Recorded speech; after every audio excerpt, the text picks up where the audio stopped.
নিয়মিত গল্পের আসর বসে শিশুর সঙ্গে সখ্যতা গড়ে তোলে ২৬ বছরের হোটেল কর্মী আকরম আলী। এরপর তাকে ফুসলিয়ে সন্ধ্যে ৭টা নাগাদ পাশের বাস ঝোপে নিয়ে যায়। সেখানে নিয়ে ওই শিশুটির ওপর পৈশাচিক নির্যাতন চালায়। পরবর্তীতে শিশুর পিসিমা শিশুটিকে নিয়ে থানায় অভিযোগ জানালে তদন্তকারী অফিসার হাসপাতালে নিয়ে দৈহিক পরীক্ষার পরামর্শ দেন। সেই পরীক্ষার রিপোর্ট হাতে না এলেও শিশুটির বাবা অভিযুক্তের দৃষ্টান্তমূলক শাস্তির দাবি করেছেন। এদিন নির্যাতিতা শিশুর মা গুলসানা খাতুন কি বলেছেন শুনুন। আপনার নাম? গুলসানা খাতুন। বলছি আপনার অভিযোগটা কি? আমার অভিযোগ হচ্ছে আমার মেয়ের ৮ বছরের মেয়ের সাথে বলাৎকার হয়েছে, ধর্ষণ করেছে আকরাম নামের একটা ছেলে। ওর বয়স ২৬ বছর। কিন্তু এর নিয়ে আমরা থানায় কমপ্লেন করছি। পুলিশ আসছিল, ওর বাবাকে ধরে নিয়ে গেছে, কিন্তু ওর দুদিন বাদে আবার ছেড়েও দিয়েছে। বলছে ওর বাবা কোনো দোষী না। আর এরা বলছে যে আমরা ওর টাকা দিয়ে ছুটে আসলাম, আমাদেরকে কি করতে পারলি, কিছু করতে পারবি না। আর অর্ধেকটা কেস তো আমরা খেয়ে নিয়েছি, অল্প খাওয়ার বাকি আছে, তোমরা আমাদের কিছুই করতে পারবে না। আরও ধমকি দিচ্ছে, যদি তোমরা অন্য কোথাও যাও আর এদিক ওদিকে ঘুরো, যদি কেস না তুলো তাহলে মেরে ফেলবো তোমাদেরকে আমি। ঘটনাটা কি হয়েছিল? ঘটনাটা আমার মেয়ের সাথে আমার বাবার বাড়িতে আমি রেখে গিয়েছিলাম। আমার বাবার বাড়ি থেকে আমার ছেলেটা আমার বাবার বাড়িতে গিয়েছিল। সেখানে গিয়ে আমার মেয়েকে, আমি দিল্লিতে থাকতাম, আমার মেয়েকে ছেলেটা ফাঁকি দিয়ে নিয়ে আসছে, চলো আমাকে রাখতে চলো আমার বাড়িতে, আমার মেয়ের সাথে খেলবা, আমাদের বাড়িতে চলো, এরকম করে আমার মায়ের বাড়ি থেকে ওকে ফাঁকি দিয়ে নিয়ে আসছে, হাত ধরে টেনে। আমার মেয়ে আসতে চাইছিল না, তবু নিয়ে আসছে ও। তারপরে ওর বাড়িতে না নিয়ে গিয়ে বাঁশঝাড়ের ওদিকে রাতের বেলা নিয়ে গেছে, 7:30 8টা বাজে তখন রাত। তারপর ওইদিকে নিয়ে গিয়ে আমার মেয়ে যখন বাড়ি থেকে বের করলো, তারপর মুখ বন্ধ করে দিয়েছে হাত দিয়ে চিপে। আমার মেয়ে চিৎকার করতে যাচ্ছে, বলছে যদি চিৎকার করিস তাহলে তোকে আমি মেরে ফেলবো, চিৎকার করিস না, এরকম বলছে, ভয় খিলাইছে, আরও থাপ্পড়ও মারছে, বলছে যে চুপচাপ থাক, এরকম বলছে। তারপর বাজারে ওদিকে নিয়ে কাপড় খুলে প্যান্ট খুলে আমার মেয়ের সাথে খারাপ কাজ করছে। আর ওদিক পিছনের দিকে একটা বাড়ির লোক বেরিয়েছিল বাইরের দিকে। তারপর আমার মেয়েকে ছেড়ে ও দৌড়ে চলে গেছে। পুলিশের দ্বারস্থ হয়েছেন? হ্যাঁ, দরখাস্ত করছি। পুলিশ আসছিল, ওর বাবাকেও তুলে নিয়ে গিয়েছিল। তারপরে আবার কি হয়েছে, পুলিশ বলছে যে ওর বাবা দোষী না, ওর বাবা তো দোষ করেনি, ওর বাবাকে আমরা কি করে ধরে রাখবো। আপনি কি চাইছেন এখন? আমি চাইছি যেন ছেলেটার শাস্তি হয়, আমি শাস্তি চাই। যেরকম এটুকু বাচ্চার সাথে অন্যায় করেছে, আমি এটাই চাই যেন ওর শাস্তি হয়। বাচ্চার বয়স কত? 8 বছর। আমি মাননীয় মুখ্যমন্ত্রীর কাছে আবেদন করছি যে আমার মেয়ের জন্য যেন কিছু হেল্প করে, ছেলেটাকে যেন শাস্তি দেয়, ধরার চেষ্টা করে। ছেলেটা এখনও লুকায় বেড়াচ্ছে, ধরা দিচ্ছে না। পুলিশ বলছে যে আমরা চেষ্টা করছি ধরার, কিন্তু ধরা মিলছে না। পুলিশ বলছে যে ধরা মিলবে, সময় রাখো, সবুর করো। আমরা কতদিন সবুর করব? 15 দিন হয়ে গেল ঘটনাটার। পাশাপাশি নির্যাতিতা শিশুর বাবা জাকির হোসেন কি বলতে চেয়েছেন শোনাবো। জাকির হোসেন। আপনি কোথায় থাকেন? আমি থাকি দিল্লিতে। দিল্লিতে কাজ করতে যান? দিল্লিতে কাজ করতে যাই। কি হয়েছিল? থানায় গিয়েছিলেন কেন? থানায় গেছিলাম যে আমরা দিল্লিতে ছিলাম, তো মেয়ের সাথে এরকম ঘটনা ঘটছে। মেয়ে কার কাছে ছিল? মেয়ে ছিল ওর নানের কাছে, বাড়িতে ওর নানের কাছে ছিল। আচ্ছা, আপনারা কবে জানতে পারলেন এই ঘটনা? এই ঘটনাটা আমরা 3 দিন পরে জানতে পারি। আপনাকে ফোনে জানিয়েছিল? হ্যাঁ, ফোনে আমাকে জানাছিল আমাদের শ্বশুরবাড়ির লোক। তোমার শ্বশুরবাড়ির লোক? আচ্ছা, ও নানি মানে কি তোমার শাশুড়ি? হ্যাঁ, আমার শাশুড়ি। আচ্ছা, কি হয়েছিল ঘটনাটা? ঘটনাটা হয়েছিল, আমাকে বললো যে এরকম ব্যাপার। সন্ধ্যা 7টার সময়, 7টা 7:30টার সময় মেয়েটাকে বাজারে নিয়ে গেছিলো। কিভাবে নিয়ে গেল? ওকে হাত ধরে মতলব ঘর থেকে বাইর করে নিয়ে গেছে। ঘরে ও কেউ ছিল না তখন? বাড়িতে সবাই ছিল, আমার শাশুড়ি ছিল বাইরে বারান্দায়, যেহেতু ওরা লক্ষ্য করেনি। মেয়ে ছেলেটা মাঝে মাঝে আসে গল্প করে, এরকম আসে। ওই ছেলেটা আকরাম সেটা আলী। কি আত্মীয় হয় কোনো? না আত্মীয় এমনি আমাদের হয় না, ওদেরও হয়। আকরাম আলী আকরাম আলী ওদের আত্মীয় হয়? ওদের আত্মীয় হয়। সে তো ওদের বাড়িতে ওরা আসতো, ওই ছেলেটা আসতো। হুম। আর আসার পরে ওই যে রাত্রেবেলা এরকম ওই ঘটনা ঘটলো, আমরা স্যার বুঝতে পারিনি, জানতে পারিনি। তো 3 দিন পরে আমরা জানতে পারলাম যে এই ঘটনা। তারপরে আমরা আসলাম বাড়িতে। হুম। আসার পরে আমরা গেলাম এতে কালিয়াগঞ্জে, আমরা ডাইরেক্ট ওখানে আসে বাচ্চাকে ট্রিটমেন্ট করিয়েছেন, হ্যাঁ। ডাক্তারি পরীক্ষা করিয়েছেন? করেছিলাম। আচ্ছা, তো রিপোর্টটা আমাদেরকে দেয়নি। কে করিয়েছিল সেটা? সেটা করেছিল আমার বোন। আর কোন জায়গায় করানো হয়েছিল? কালিয়াগঞ্জ থানায়, মতলব কালিয়াগঞ্জ হসপিটালে। মানে এটা কি পুলিশের কাছে যাওয়ার পরে পুলিশ রিপোর্ট করিয়েছে? হ্যাঁ, পুলিশ রিপোর্ট করেছে।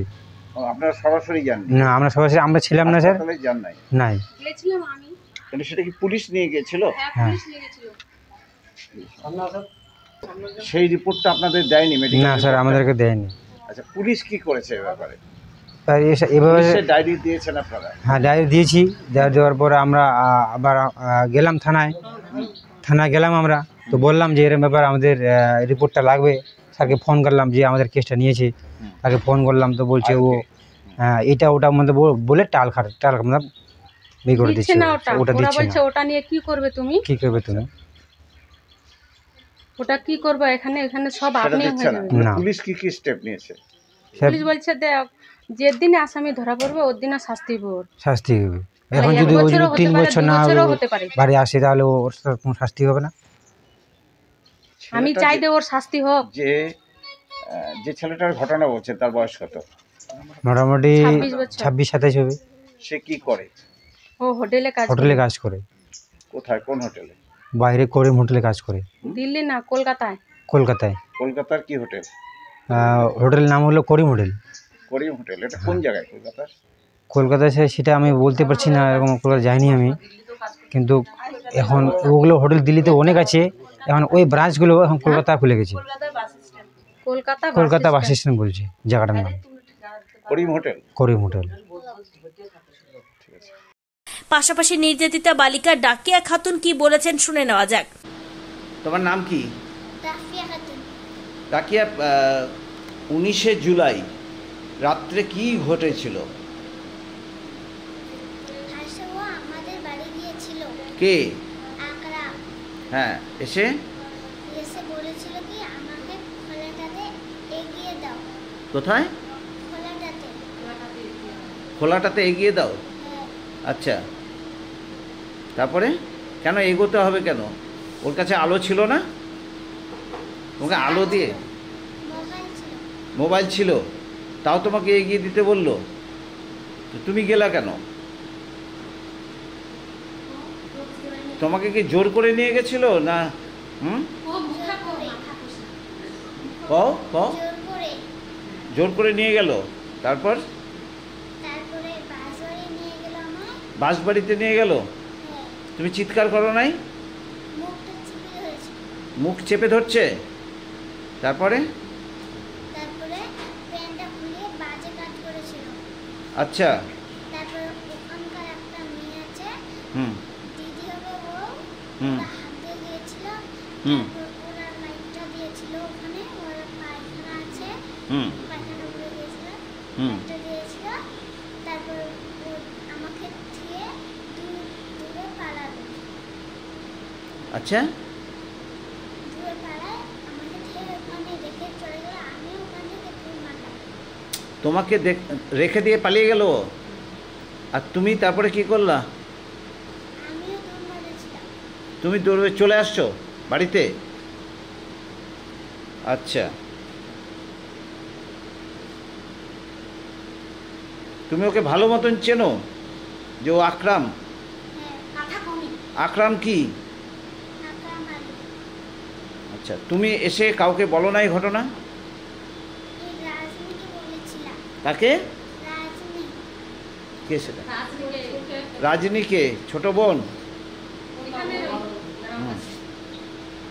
আচ্ছা, আর বাড়িতে বড়দের কাউকে বলনি? রাজনীকে বলেছিলাম। রাজনী ওর মাকে বললো, ওর মাকে ওর বাবাকে।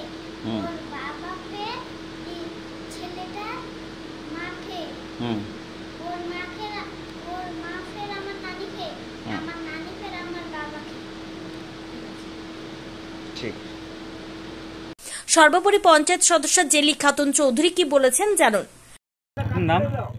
জেলি খাতুন চৌধুরী। আপনি কোন পদে রয়েছেন? আমি 10 নম্বর মালগাঁও অঞ্চলের মেম্বার রয়েছি। কি ঘটনা ঘটেছিল? ঘটনা এখানে একটা ছোট বাচ্চা ছিল, সেই বাচ্চাটাকে ফুসলে নিয়ে গেছিল একটা ছেলে, তারপর ওর নানির কাছে রাখে গেছিল ওর বাবা মা, তারপরে ওকে রেপ করছে, এটা একটা ঘটনা হয়েছে। আপনারা কতটা কি করতে পেরেছেন এখন পর্যন্ত? আমরা এখনো পর্যন্ত কি কেসটা তো আইনের তুলে দিয়েছে, এখন আইন কি করে দেখি, পুলিশের হাতে তো আছে কেসটা। কি পদক্ষেপ নেবেন পরে?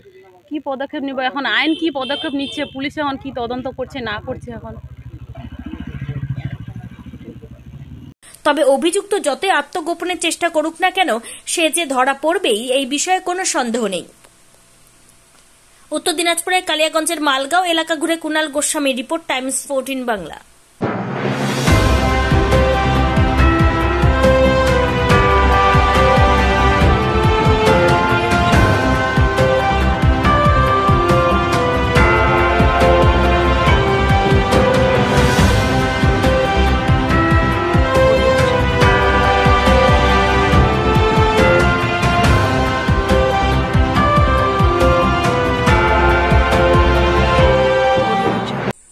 আন্তর্জাতিক মানের চিকিৎসা এখন ইটাহারে। 2 দিনাজপুরের মানুষকে আর মালদা, শিলিগুড়ি কিংবা কলকাতায় ছুটতে হবে না। উত্তর দিনাজপুরের উদীয়মান ব্লক উদ্বোধন হলো Itahar Paramount super speciality hospital. Itahar ব্লকের নোমনিয়া এলাকার বাসিন্দা তথা মুম্বাইয়ের প্রতিষ্ঠিত ব্যবসায়ী রফিকুল ইসলাম এই প্রতিষ্ঠানটির রূপকার। এখানে থাকছে মাল্টি স্পেশালিটি হাসপাতালের সুবিধা, যেমন সম্পূর্ণ অটোমেটিক প্যাথোলজি ল্যাবরেটরি। এছাড়াও এখানে কলকাতা, রায়গঞ্জ, মালদা, ইটাহার, শিলিগুড়ি, বেঙ্গালুরু, চেন্নাই এবং মুম্বাইয়ের স্বনামধন্য চিকিৎসকেরা স্বল্প মূল্যে রোগী দেখবেন। উত্তর দিনাজপুরের ইটাহারে বসে উন্নত চিকিৎসা পরিষেবা পেতে এবং বহিরাগত চিকিৎসকদের মাধ্যমে নিজেদের বিভিন্ন রোগ ব্যাধি দূর করতে শীঘ্রই যোগাযোগ করুন Itahar Paramount super speciality hospital, Porsha Sheetal petrol পাম্পের বিপরীতে, ইটাহার, উত্তর দিনাজপুর। মোবাইল নম্বর 9064996969। আপনি কি কিডনি রোগে ভুগছেন? তাহলে আর দেরি না করে আজই আসুন আপনার এলাকার একমাত্র বিশ্বস্ত প্রতিষ্ঠান জীবন রেখাতে। এখানে বিশেষজ্ঞ নেফ্রোলজিস্ট ডাক্তাররা লেজার ট্রিটমেন্টের মাধ্যমে রোগীদের সমস্ত ধরনের কিডনির এবং প্রোস্টেটের অপারেশন করে থাকেন। রোগী দেখছেন nephrologist doctor Arkaprabha Chakraborty, SSKM hospital, Kolkata. Doctor Sunil Kumar, Apollo hospital, Kolkata. Doctor Pinaki Mukherjee, NRS hospital, Kolkata. এছাড়াও এখানে প্রতিদিন অপারেশন করছেন ও বহির্বিভাগের রোগী দেখছেন ইউরোসার্জন ডক্টর আতার কাশিম, PG হসপিটাল, কলকাতা। তাছাড়াও এখানে স্বাস্থ্যসাথী কার্ড ও ওয়েস্ট বেঙ্গল হেলথ স্কিমের সুবিধা রয়েছে। আমাদের ঠিকানা রায়গঞ্জ, উকিলপাড়া।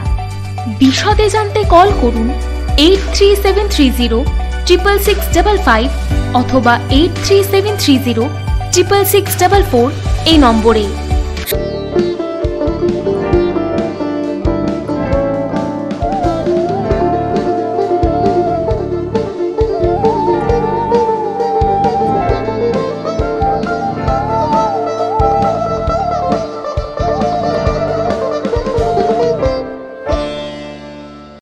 আপনি কি চাকরি পরীক্ষার্থী? চাকরি পরীক্ষার বই খুঁজছেন?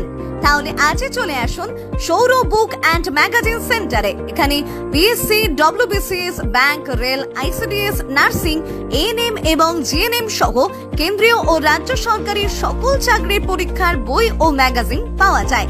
আমাদের ঠিকানা ঘড়িমোড়, মোহনবাটি, রায়গঞ্জ। বিস্তারিত জানতে যোগাযোগ করুন 9002904090 অথবা 9434347016।